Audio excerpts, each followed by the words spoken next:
শ্রোতাবৃন্দ, আসসালামু আলাইকুম রহমতুল্লাহ বারাকাতুহু। সংক্ষেপে বলবো, আমার কাছে একটা উদাহরণ আমি দিয়ে আমার বক্তব্য শেষ করব। এই যে আজকে আমরা যে যুদ্ধ দেখছি পৃথিবীতে, ইসরায়েল এবং ফিলিস্তিনের মধ্যে যুদ্ধ, আমরা সবাই জানি যে ফিলিস্তিনিরা মজলুম এবং ইসরায়েলিরা জবরদখল করে দেশটাকে দখল করে।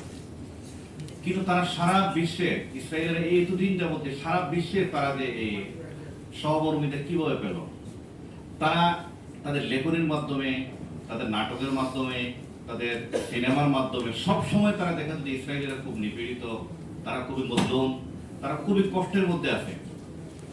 যদি আপনি সিনেমা দেখেন, যারা দেখেন ইংরেজি সিনেমা যদি দেখেন, 100টা সিনেমা দেখলে অন্তত এখানে 3টা সিনেমা পাবেন যেখানে হিটলার ইহুদিদেরকে গ্যাস চেম্বারে মানে হত্যা করছে, এই বিষয়গুলো তারা তুলে ধরছে।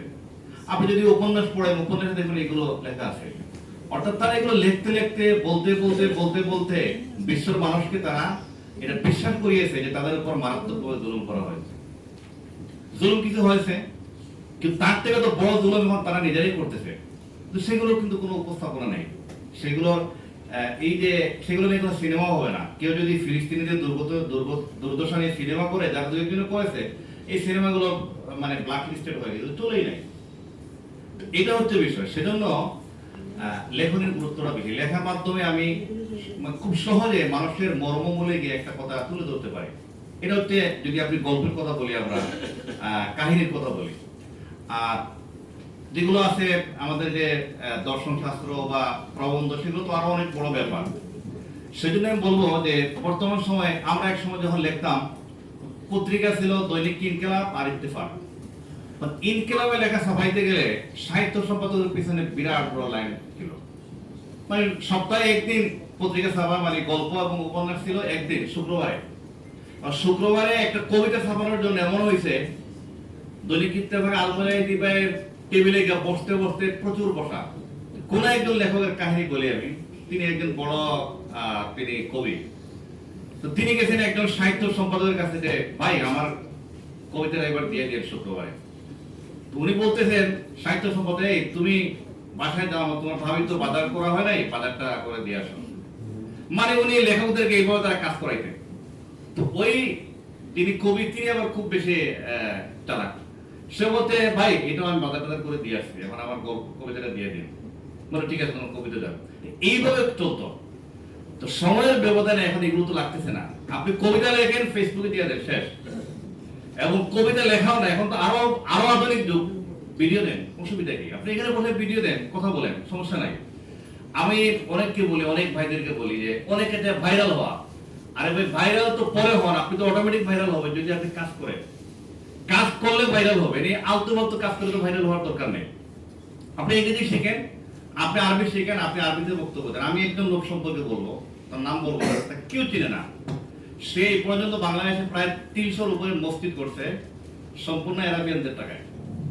তার শুধুমাত্র কাজ হচ্ছে, তার একটা ফেসবুক পেজ আছে, কেউ চিনে না, সে আরবিতে ফেসবুক পেজটা চালায়। তো ফেসবুক পেজ অনুযায়ী মসজিদ দরকার, সেটা ছবি দিয়ে দিল। তার সব আরবি বন্ধু, আরবি। ওরা বুঝে না যে সে বাংলাদেশি লোক, ওরা জানে সে আরবিক লোক। তো দেখা যায় সেখান থেকে তার ডোনারটা চলে আসে বাংলাদেশে, এবং সে করে দিতে। এক একটা মসজিদ মানে একটা মসজিদে 50 লাখ, 60 লাখ, 70 লক্ষ টাকা লাগে খরচ। 300-এর উপরে মসজিদ ঘুরে ফেলাইছে। আমরা যেগুলোর পিছনে ঘুরি, আমরা তো বলবো সস্তা ভাইরাল হওয়া, মানে উল্টা পাল্টা করা, কি বলে, দ্যাটস এনাফ ফর ইউ, এই যে এগুলো পিছনে ঘুরি, এগুলো তো প্রয়োজন নেই আমাদের।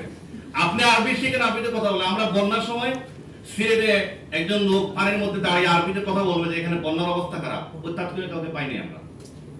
আরবিতে কথা বলবে এমনি, ঠিক আছে, আমরা সরফনার এক একজন মানে শায়েখ বলা যায়, কিন্তু আরবিতে কথা বলতে না পারলে শায়েখ নেই, কি করবো? আমার তো দরকার কথা বলা, আমার তো দরকার আমার দিলের যে অব্যক্ত বেদনা, আমার যে বর্তমান সমস্যা সম্পর্কে সে বলবে, এই বলাটা আমার প্রয়োজন, সেগুলো দরকার। আমরা আজকে সারাদিন সকাল থেকে বিকাল পর্যন্ত কথা বললাম, চললাম, মনে করে কোথাও কি ব্যাকরণের কোনো কাজ আছে, বুঝি ব্যাকরণ, কিছু কোনো কাজে লাগে না। ব্যাকরণ যেখানে কাজে লাগার, যারা আরবি ভাষাবিদ তাদের জন্য লাগবে, কিন্তু আমাদের তো জেনারেলি আমাদের কথা বলতে হবে, মকালামা শিখতে হবে। যাই হোক, আমি লম্বা করতেছি না। আমি আমাদের ভাইদেরকে বলবো যে আপনারা যোগ্যতা তৈরি করেন।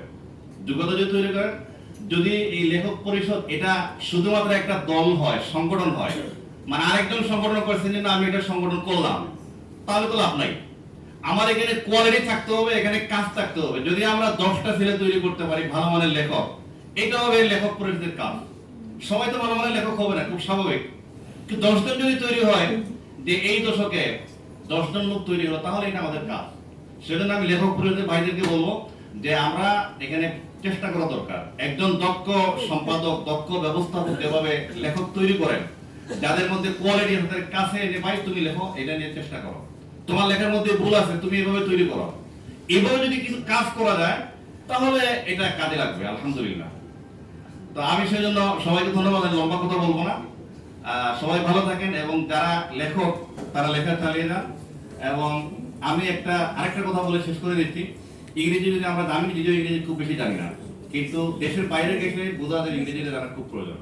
আপনারা যারা বক্তব্য দিতে চান, আপনারা ইংরেজি জানেন, ইংরেজিতে বক্তব্য দেন, আপনার বক্তব্য শুনবে দেখা দেশের বাইরে, ফ্রান্সে শুনবে, ইটালিতে শুনবে, জার্মানিতে শুনবে, এই নিউ ইয়র্কে বলে শুনবে আপনার বক্তব্য, সেগুলো করেন।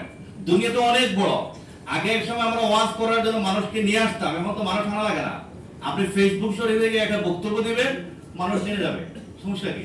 তো এটাকে আমরা ভালো কাজে লাগাই, এটা বিরক্ত করার দরকার নেই, এটাকে ভালো কাজে লাগাই। সবাইকে ধন্যবাদ।